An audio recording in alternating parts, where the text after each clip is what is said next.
Halo anak-anak, Assalamualaikum warahmatullahi wabarakatuh. Bagaimana kabarnya hari ini? Saya harap kabar kalian semua sehat ya. Kali ini bertemu lagi dengan saya di mata pelajaran PPKN kelas 10. Sebelum kita mulai pembelajaran, seperti biasanya kita awali dengan membaca doa menurut kepercayaan masing-masing, dengan harapan semoga pembelajaran kita pada hari ini diberikan kelancaran, kita semua diberikan kesehatan, materi yang kita pelajari bisa bermanfaat di kemudian hari. Berdoa mulai.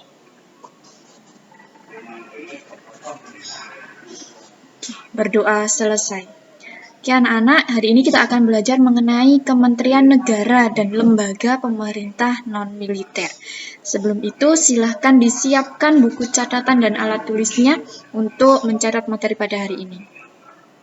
Nah, anak-anak, tujuan pembelajaran kita pada hari ini yaitu setelah kalian mempelajari bab ini atau materi hari ini, diharapkan kalian dapat menganalisis mengenai kementerian negara, lembaga pemerintahan non-kementerian, dan dilanjutkan dengan kalian dapat mengidentifikasi tugas dan wewenang kementerian negara dan lembaga pemerintahan non-kementerian. Sehingga kalian mampu untuk menjelaskan pada temanmu mengenai analisis tentang nilai-nilai Pancasila dalam Kementerian Negara dan Lembaga Pemerintah Non-Kementerian Negara Republik Indonesia.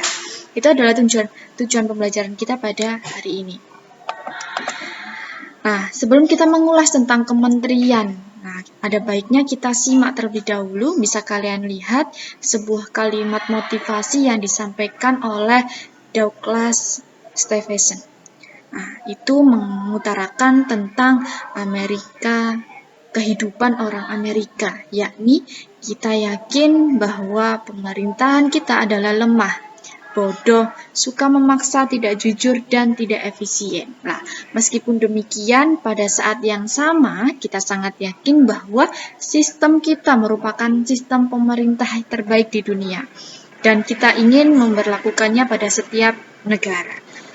Kalimat yang diutarakan itu anak-anak memberikan pelajaran kepada kita bahwasanya apapun yang terjadi pada pemerintahan kita, kita harus tetap memotivasi diri kita untuk apa? Untuk menjadikannya sebagai sistem terbaik dan mampu mengajarkannya pada negara lain.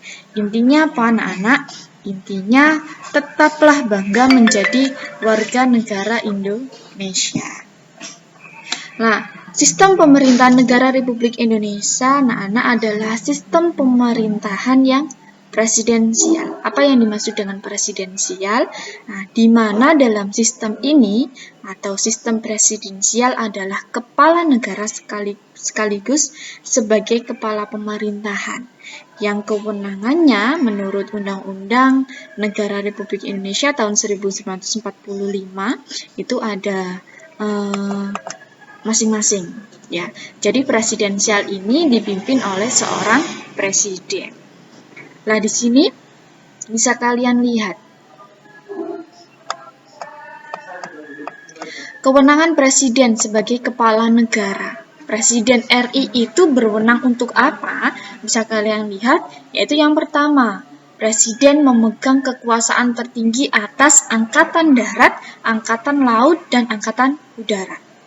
Presiden juga menyatakan berhak atau mempunyai kewenangan untuk menyatakan perang, membuat perdamaian dan perjanjian dengan negara lain. Itu adalah kewenangan dari presiden, tapi atas persetujuan dari DPR. Lalu presiden juga mempunyai kewenangan untuk membuat perjanjian internasional dengan persetujuan DPR. Presiden juga menyatakan keadaan bahaya. Presiden juga berwenang mengangkat duta dan konsul. Dalam mengangkat duta, presiden tentunya memperhatikan pertimbangan dari DPR juga. Presiden juga mempunyai kewenangan menerima ataupun menetapkan duta negara lain dengan mempertimbangkan pertimbangan DPR. Memberikan gerasi atau rehabilitasi dengan memperhatikan pertimbangan Mahkamah Agung. Jadi meskipun presiden mempunyai beberapa kewenangan, tapi presiden juga harus menentukan atau menunggu persetujuan dari beberapa pihak. Nah, kewenangan presiden selanjutnya yaitu memberikan amnesti dan abolisi dengan memperhatikan atau mempertimbangkan DPR, memberikan gelar, tanda jasa, atau tanda kehormatan yang diatur dengan undang-undang. Nah, dalam melaksanakan tugasnya tentunya Presiden Republik Indonesia dibantu oleh seorang wakil presiden yang dipilih secara berpasangan.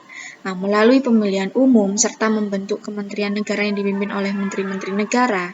Nah, menteri-menteri negara ini dipimpin dan diangkat serta berhenti oleh presiden sesuai dengan kewenangannya. Nah, kalau berbicara tentang kewenangan presiden, apa saja kewenangan presiden sebagai kepala pemerintahan?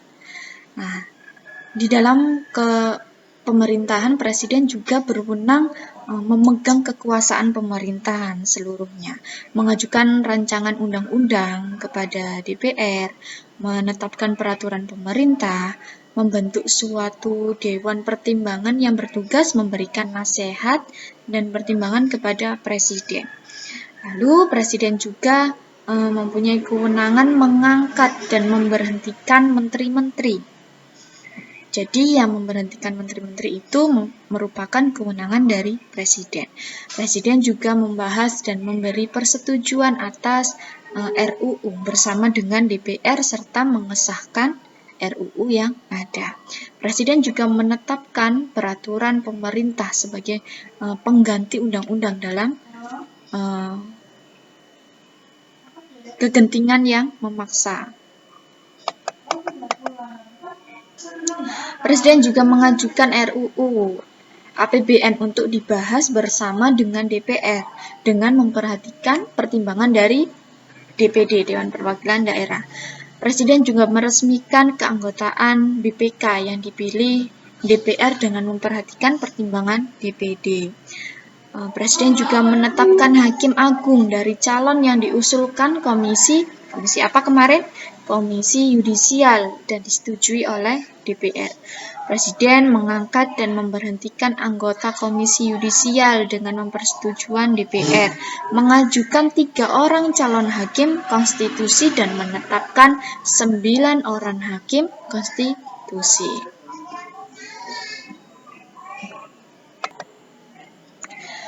Keberadaan Kementerian Negara Republik Indonesia itu diatur secara tegas dalam pasal 17 Undang-Undang Dasar Negara Republik Indonesia tahun 1945. Diingat-ingat ya pada pasal 17. Nah, yang menyatakan bahwa presiden itu dibantu oleh menteri-menteri negara. Menteri-menteri itu diangkat dan diberhentikan oleh presiden. Setiap menteri membidangi urusan tertentu dalam pemerintahan. Jadi sudah ada bidang-bidang tertentu dalam pemerintahan itu. Lalu pembentukan atau pembubaran kementerian negara diatur dalam undang-undang. Jadi tidak boleh seenaknya. Semua itu sudah diatur dalam undang-undang. Nah, selain diatur oleh undang-undang Negara Republik Indonesia, anak-anak, keberadaan Kementerian Negara itu diatur dalam Undang-Undang Republik Indonesia nomor berapa? Nomor 39 tahun 2008. Tentang apa? Yaitu tentunya tentang Kementerian Negara. Nah, undang-undang ini mengatur semua hal tentang Kementerian Negara seperti kedudukan, tugas pokok, fungsi, susunan organisasi, pembentukan, pengubahan, penggabungan, pemisahan, atau mengganti kementerian. Tuh ya. Nah, Kementerian Negara Republik Indonesia ini mempunyai tugas yang nantinya akan dipertanggungjawabkan kepada Presiden. Apa saja? Yaitu yang pertama, penyelenggaraan perumusan maupun penetapan dan pelaksanaan kebijakan di bidangnya masing-masing. Pengelolaan kekayaan negara yang menjadi tanggung jawabnya. Lalu ada tanggung jawab pengawasan atas pelaksanaan tugas di bidangnya masing-masing dan pelaksanaan kegiatan teknis dari pusat sampai ke daerah. Lalu yang kedua, perumusan, penetapan, pelaksanaan kebijakan tetap di bidangnya masing-masing, yang nantinya akan pelaksanaan bimbingan teknis atau supervisi atas pelaksanaan urusan kementerian di daerah dan pelaksanaan kementerian teknis yang berskala nasional. Lalu yang ketiga, perumusan dan penetapan kebijakan di bidangnya, koordinasi dan sinkronisasi pelaksanaan kebijakan di bidangnya, pengelolaan barang milik atau kekayaan negara yang menjadi tanggung jawabnya, dan pengawasan atas pelaksanaan tugas di bidangnya. Jadi ada penyelenggaraan perumusan, penetapan pelaksanaan, ada juga tugas melakukan bimbingan ataupun supervisi, ada juga pelaksanaan tugas di bidang koordinasi ataupun sinkronisasi. Nah, ini bisa kalian lihat dalam pasal 17 ayat 3 Undang-Undang Dasar Negara Republik Indonesia tahun 1945 itu menyebutkan bahwa setiap menteri itu membidangi urusan tertentu dalam pemerintahan. Jadi mempunyai bidang-bidang tertentu di masing-masing pemerintahan. Dengan kata lain, setiap kementerian mempunyai tugas sendiri. Adapun urusan pemerintahan yang menjadi tanggung jawab Kementerian Negara itu terdiri atas beberapa itu, bisa kalian lihat. Yang pertama, urusan pemerintahan yang kementeriannya secara tegas disebutkan dalam Undang-Undang Dasar NKRI meliputi urusan luar negeri, dalam negeri maupun urusan pertahanan negara. Lalu yang kedua, urusan pemerintahan yang ruang lingkupnya itu disebutkan dalam Undang-Undang Negara, meliputi urusan agama anak-anak, urusan agama, hukum, keuangan, lalu keamanan, urusan dalam hak asasi manusia, pendidikan, kebudayaan, kesehatan, sosial, ketenagakerjaan, industri, sampai perikanan. Itu semua diatur, itu menjadi urusan pemerintahan yang sudah dikemas dalam bait di Undang-Undang Dasar Negara Indonesia. Lalu urusan pemerintahan dalam rangka penajaman koordinasi, sinkronisasi, program pemerintah, meliputi urusan perencanaan pembangunan nasional, aparatur negara, sampai dengan pembangunan kawasan atau daerah tertinggal. Itu dijelaskan dalam Undang-Undang Dasar NKRI di pasal 17 ayat 3. Tuh. Nah, itu tadi adalah materi kita mengenai apa saja pembagian di sistem pemerintahan yang ada di Indonesia. Nah, di minggu depan kita akan membahas mengenai klasifikasi Kementerian Negara Republik Indonesia. Untuk kali ini cukup materinya. Silahkan catatan materi pada hari ini difoto dan dikumpulkan di Google Classroom seperti biasanya. Nah, sekian materi kita, bertemu lagi minggu depan di materi yang di bab yang sama, di materi klarifikasi Kementerian Negara Republik Indonesia. Kurang lebihnya dari saya mohon maaf. Kita akhiri dengan bacaan hamdalah. Alhamdulillahirrabbilalamin. Jangan lupa anak-anak untuk absen di kolom komentar dan kelas absensi. See you. Wassalamualaikum warahmatullahi wabarakatuh.